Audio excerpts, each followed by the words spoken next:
Ito, nakakatawa na. Kasi ang Diyos na ang tumatawa.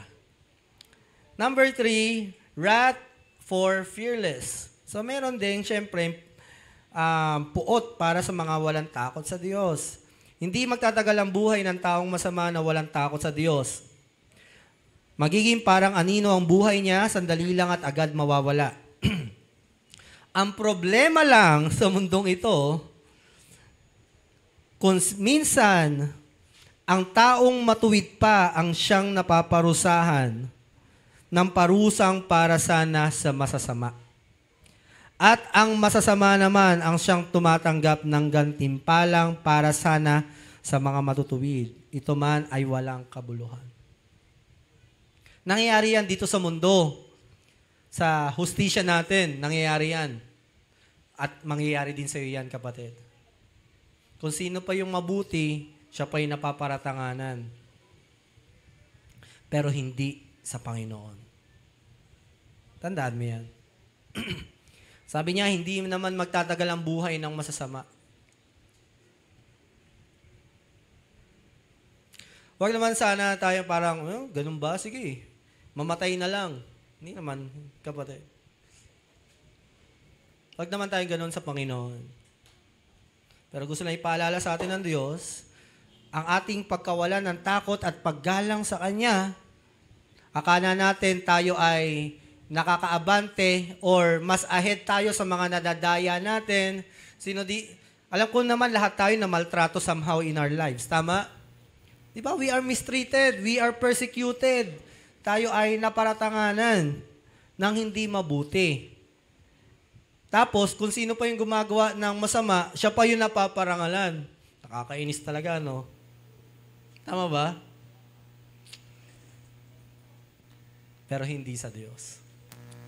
Okay lang yan. Ninakawan tayo ng billions, hindi ko sinabing okay yon. Pero, tingnan natin kung okay lang yon kapag humarap na ang lahat sa Panginoon. So gusto ko rin paalalahanan, di ba? Baka naman isang araw maging successful businessman ka. Baka naman maging contractor ka.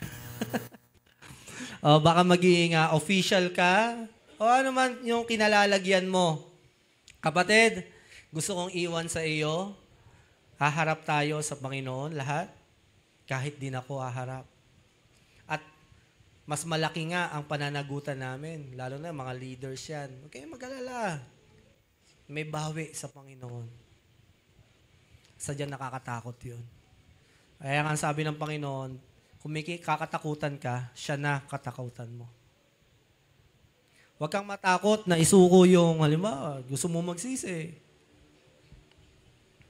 Isuko mo na yung Rolls Royce mo. Ate Annalyn, pag nagka-Rolls Royce ka, tapos nakagawa ka ng mali, pirma ang kontrata, wala namang makakaalam nito.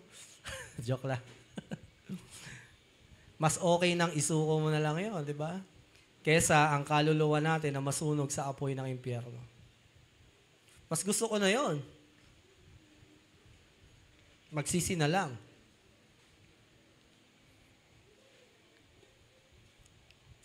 Ito na yung joke, Yani and Ella. May mga tao nagsasabing, let us break their chains and throw off their shackles. Sabi nila, tanggalin na natin itong mga kadena na ito. Huwag na tayong sumunod sa kahit anong patakaran o gawin natin yung ating mga gustong gawin. Ayun yung sinasabi sa Psalm. Sabi dito, the one enthroned in heaven laughs. I don't know how the Lord laughs. Pero sabi, ang Diyos daw ay tumawa nung sinabi ito ng mga taong nakakaisa at mga taong nagsasabing walang Panginoon, mga taong walang takot at hindi sumusunod sa Kanya at inaakalang makalalagpas sa mga maling ginagawa nila. Paano kaya, no? But that's real. Tinatawanan sila ng Diyos. Ayan ang humor ni Lord. Yung pipirma, 10 million. Wala namang nakakakita nito. Alam mo, Netflix ni Lord yan. Diyan siya natatawa. Wala naman si Jesus. Hindi totoo yan. Si Holy Spirit, wala yan. Ano yan? Sa demonyo yan, yung mga gumaganon-ganon. Yan. Si Yahweh? Sino? Alam mo, tatawa ang Panginoon sa kanila. Tinatawanan sila.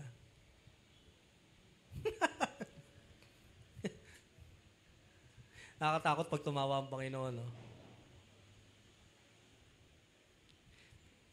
I was intrigued, nung minsan tinanong ako ng kabataan, Pastor, ang Diyos po ba may humor?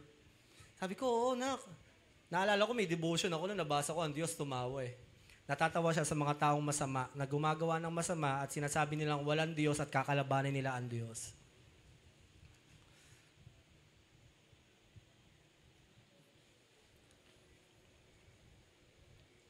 Sa DC nga, ito alam na alam ni Genesis to, sa DC, merong nakakatakot na Batman. Ang pinaka nakakatakot na Batman is the Batman who laughs. Kasi gusto ko lang i-share sa inyo. Tama ba? Kung di ako nagkakamali, Sam, etong Batman na ito, parang naalihan siya ata ng espiritu ni Joker. Tama ba, bro? Yan. At si Joker ay siya yung the one who always laugh. Lagi siyang tumatawa. At dahil tumatawa siya, hindi siya nakikitaan ng takot. Lagi siya nakangiti. At si Batman, with the prep time, walang makakatalo sa kanya. Pero mas matindi itong Batman na ito. Itong Batman na ito, he is the Batman who laughs. Wala siyang kinakatakutan. At ang Diyos natin, walang kinakatakutan. Hindi ko kinukumpara si God kay Batman, no? Just saying, ang Diyos.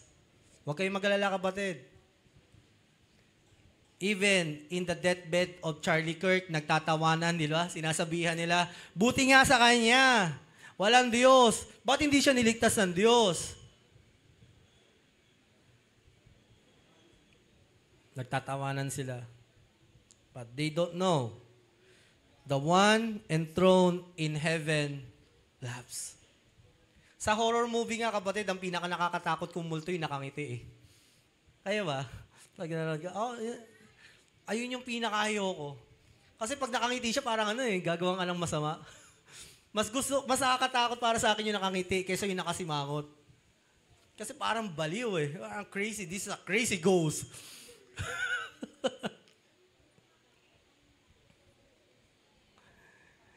He rebukes them in His anger and terrifies them in His wrath, saying, I have installed my King on Zion, my holy mountain. At sino yan, kapatid? Yan po si Jesus Christ. Sabi niya, isang araw, darating si Jesus, ang magbabagsak ng hustisya ng Panginoon sa lahat ng nilikha. At ang maganda rin naman sa pagkatakot ng Panginoon, tinawag din ito na friendship of God. The friendship of the Lord for those who fear Him. And He makes known to them His covenant. So, kapatid, ang pakikipagkaibigan daw sa Panginoon ay pagkakaroon ng takot paggalang sa Kanya. Ito yung definition ng friendship of the Lord. Kapag ikaw daw may takot sa Kanya, sumusunod sa Kanya, ginagalang mo siya, ang tawag sa iyo ay kaibigan ng Diyos. And I admire yung asawa ko kahapon na nagtuturo, yung preacher natin ng youth anniversary. Kaya sana, excuse me kasi may napagsabihan akong mga youth, sabi ko sa kanila, oy, kung ayaw nyo makinig, may nakikinig, huwag kayo maingay. Kasi I really enjoy, I understand, na ang sarap maging kaibigan ng Diyos. Alam mo, na-confirm pa, nung nag-pray si Brother Ren sa mga kabataan, same message ang nag-install din sa akin. Ang sarap na ikaw mismo kilalaning kaibigan ng Diyos. Iba yung tinatawag mo siya, uy, kaibigan ko yan. Pero pagharap natin sa Kanya, hindi kita nakikilala. Sino ka? Kaya nga nung nagpa-practice din kami ng praise and worship kahapon, ng worship team, habang nagda-drums ako, alam mo, ito yung ini-image ko na, I am a friend of God. Kaya yung mga palo na yan, hindi lang ingay yan eh. Yung kapag tumutugtog mga musicians natin, kapag pinapalo nila yan. May mensahe yan sa puso nila kapag ginaganyan na namin yung tom-toms, kapag tinatapakan namin yung pedal. Akala nyo ba, iniisip lang namin, nasa tiyempo ba kami? Hindi, alam mo, nasa puso't isipan ng mga musician habang nag-lead si Jilan, habang nagbe-bass si Mark. Lahat yung iniisip namin kung ano yung message ng song. At kahapon, we can feel, and I cannot deny. Gusto ko nga umiyak habang nagdadrum. So parang, I am a friend of God na bawat tuktok na naiisip ko, Lord, wait. Kaibigan mo ako. Kaibigan ako ng Diyos. Ang daming pwedeng kaibigan. Okay na ako siguro ano na lang. Tagasunod na lang. Wag na kaibigan. Pwede naman alipin na lang. What a privilege, di ba? Pero kaibigan ng Diyos. Ang mga taong may takot sa Panginoon.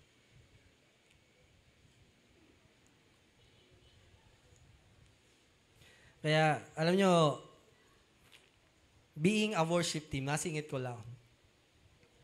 Hindi lang yan, tug-tug-tug kami dito. It's really deep in our hearts and we want to express it through the song. Through rhythm, kasi diyan namin na-express yung love namin, girl. Kaya nga habang nagtatanong si Jilan, Pastor, nagpa-practice ka pa ba? Kasi hindi na ako nagpa-practice. Pero ito talaga, yung realization ko, habang pumapalo ko, nakapikit ako, iniisip ko, kaibigan ako ng Diyos.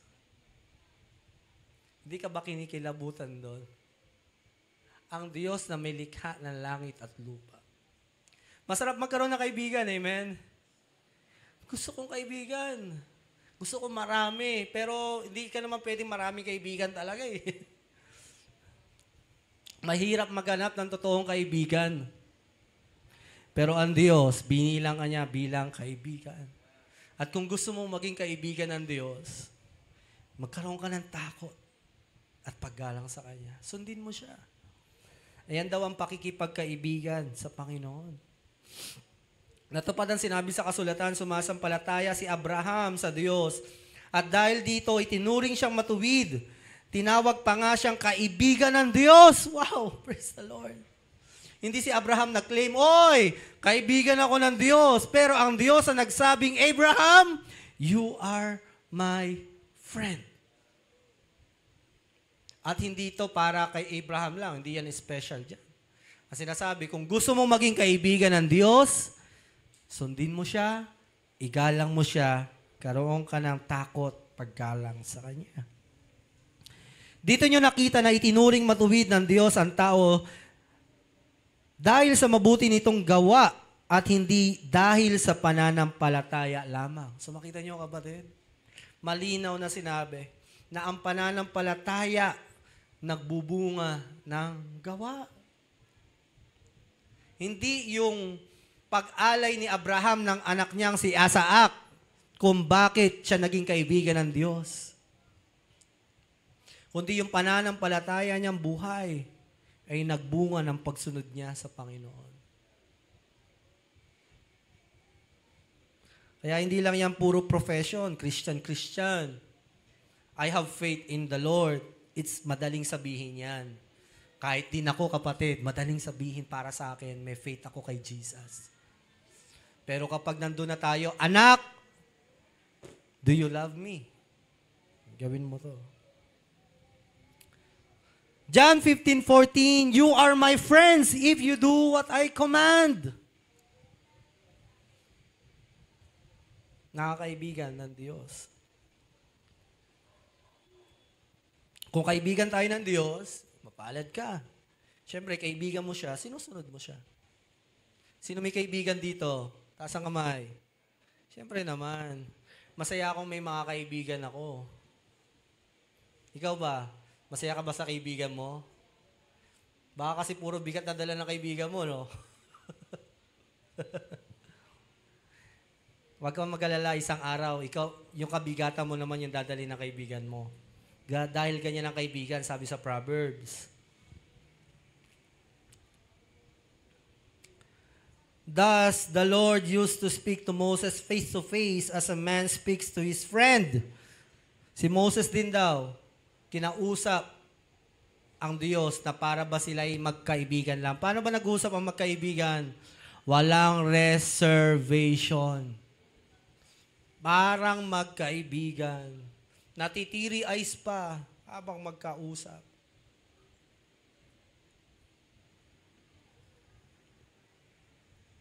Napanood nyo na yung reels na ginawa ko about friends.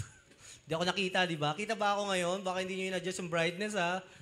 Egis pa rin. Grabe kayo. Sabi ng asawa ko yun, Dir, ayoko magturo sa'yo kasi hindi naman ako pala kaibigan, hindi naman ako nalanadya na maghanap ng kaibigan. Sabi ko sa kanya, alam mo, Dir, totoo kang kaibigan. Sapat na yon.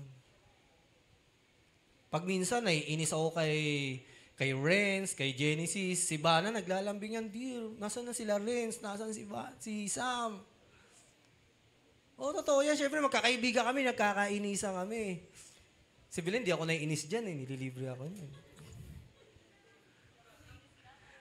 Isa.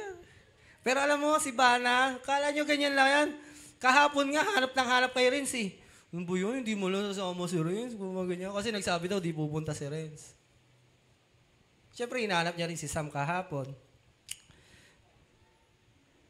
Sabi ko, nakatutuwa ako sa asawa ko, mabuting kaibigan. Hindi man siya yung malaki, yung community ng kanyang mga friends. She is a good friend. At ang sarap, alam mo kapatid, meron kang tunay na kaibigan sa Panginoon. Kaya si Bana, very kapag ano yan, uy, chat nyo nga si Belen sa GC. Nag-isa-ayos kami, si Belen, papuntahin nyo. Konti lang kaibigan ng asawa ko, pero mapalad kayo. Kayo pinili niya. Para mapalad pa yun. Utang na loob. Sabi ko nga sa inyo, ang kaibigan pinipili yan. Ang kapatid, ang Diyos nagbibigay. Siya namimili. Pero ang privilege ng kaibigan, it's by choice. At pinili ka ng Panginoon maging kaibigan. Amen? Pwede ba natin palakpakan ng Diyos sa bagay na yan? Okay na sa ating mga alipin lang, di ba? Mga taga-buhat. No? Para wala kang pakialam, kung kakain ka, basta maglingkod ka sa akin. Kundi, tatabo kita sa impyerno. Ganun, di ba? Black and white, walang sumunod ka, langit. Pag di ka sumunod, impyerno. Pero hindi hindi lang tayo alipin. Sabi ng Panginoon, hindi ko na kayo tinuturing alipin, although alipin talaga tayo ng Panginoon, hindi ko na kayo tinuturing alipin. Pero tinawag ko kayong mga kaibigan. Duruin mo, kaibigan mo ang Diyos. Kapal, kaibigan natin ang Panginoon. A friend that we can come na parang pwede kang lumapit sa Kanya na, Lord, ito yung pinagdaraanan ko. Iyak ka sa Kanya, yakapin mo siya.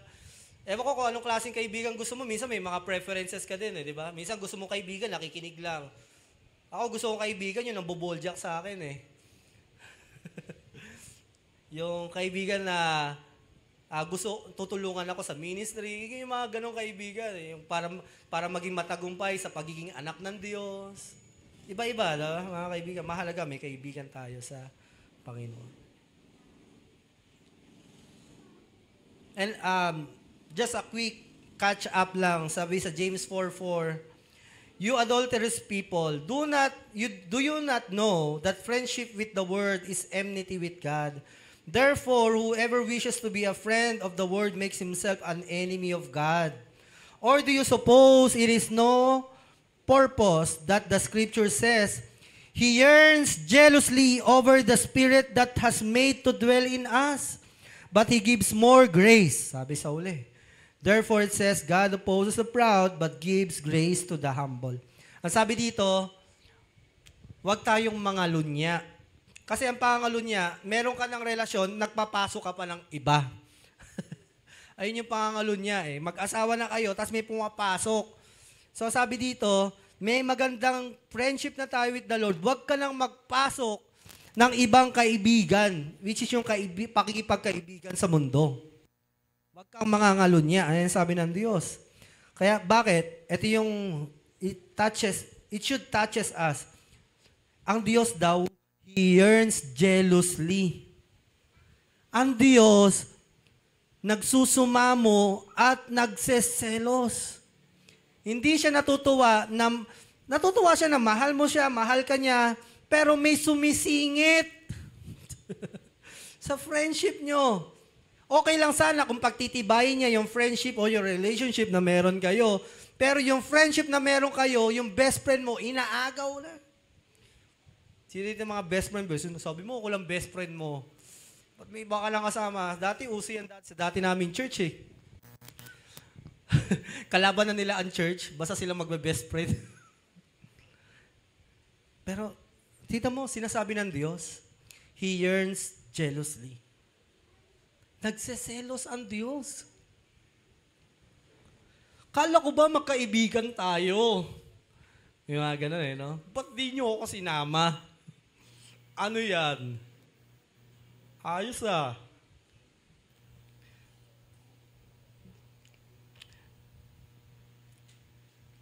Ganyan po ang Panginoon.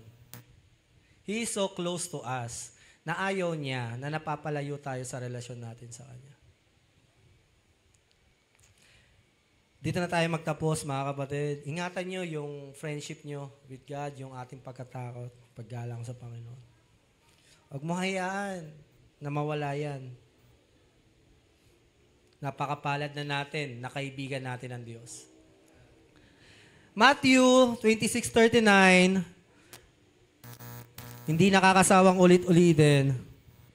He went on a little farther and bowed with his face to the ground, praying, "My Father, if it is possible, let this cup of suffering be taken away from me. Yet I want your will to be done, not mine." Mga mahal kong kapatid sa pananampalataya, mga kaibigan ko sa pananampalataya at mga kaibigan ng Diyos, gusto ko pong sabihin sa inyo na kahit mismo ang ating Panginoong Hesus, hindi niya magawang sukat, maisip kung gaanong nakakatakot ang puot at galit ng Diyos. Ulitin ko po, kapatid. Ang sabi ko kanina, Jesus is the most courageous man. A God who turned into a man. Lahat kaya niyang harapin. Nothing can dread the Lord Jesus Christ. Nothing can shake Him. Walang kahit anong bagay ang magpapaatras sa Kanya, ang magkoko sa Kanya na magdalawang isip. Walang kahit anong sitwasyon, kagutuman, paghihirap, ang maglalagay sa Panginoong Hesus sa kalagayang masasabi niya na, "Let your will be done, but not mine, Lord." Nothing is more fearful thing, even to Jesus Christ Himself, but to taste the wrath of God. Dito nayanig na ang Panginoong Hesus. Kaya kapatid, tinatawagan kita. This is the day of our salvation. This is the day that all your fears be overtaken by the fear of the Lord. Marami tayong kinakatakutan, pero mas katakutan natin, igalang natin, mahalin natin ang Panginoon, mas matakot tayong mawala sa Kanya. Huwag kang matakot na okay lang mawala ang Panginoon, huwag lang mawala ang asawa ko, anak ko, pamilya ko, trabaho ko, pangarap ko, pera ko, o mga material ko, cellphone ko, jowa ko. Mawala na lahat yan! Wag lang ang Panginoon!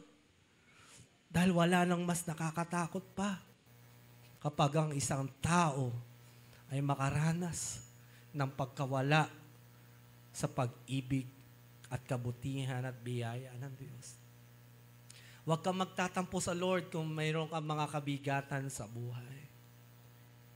Dahil hindi natin lubos maunawaan kung ano ang nakaabang kapag mas pinili natin ang mga bagay na ito kaysa sundin ang Panginoon sa ating mga buhay. Even Jesus Himself showed us that there is more dreadful. Ito na ang pinaka nakakatakot sa lahat ng nakakatakot, sa lahat ng nakakagimbal na mangyayari, na pwedeng mangyari sa buhay ng isang tao. Yun ay malasap ang puot at galit ng Panginoon. Kaya kung tayo dumating man sa pagkalunod sa kasamaan at kasalanan, at kailangan natin lunukin ang ating mga ego at pride para lang tayo'y makalaya, lunukin mo na lang yan, kapatid, kesa lunukin natin ang saro ng puot ng Panginoon. At dahil dito, bilang magtatapos, you are very much welcome para hindi na maranasan ang mga bagay na ito. Nandito ka ngayon, pinapaligiran ng biyaya ng Diyos. Inaalalayan, tutulungan. Basta wag ka lang susuko, magpatuloy ka, at hayaan mo nagabayan ka ng ating Panginoon sa ating buhay na ito. Hindi ka nag-iisa. Kasama natin ang Panginoon. Huwag kang matakot. Do not fear the world, but fear God, na mawala ang pag-ibig niya. Mahal mo ba si Lord? Yes. Hindi ko kaya na hindi makita ang Diyos na nakangiti sa akin. Hindi natin kakayanin yun. Hindi mo kayang mabuhay nang hindi mo nararanasan ang pag-ibig ng Diyos. You will be depressed, you will be broken, mawawasak ang lahat sa iyo. But thanks be to God, lahat yon tinanggap ng Panginoon para sa iyo at para sa akin. Let's all pray, tayo lahat.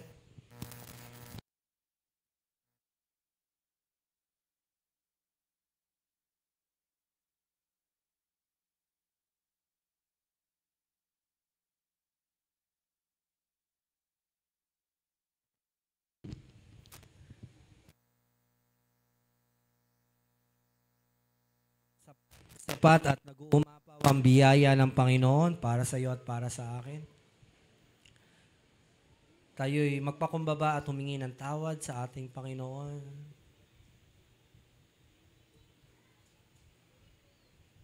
Na minsan mas kinakatakutan natin ang tao, ang damdamin ng iba. Mas natatakot tayo sa kalagayan. Kaya nagagawa natin magsinungaling at gumawa ng mali dahil natatakot tayo. Pero kapatid, it's a beautiful thing to fear the Lord. Kahanga-hanga ang mga tao ngayon na ikaw at ako na may paggalang sa Panginoon. Come, inaanyayahan kita.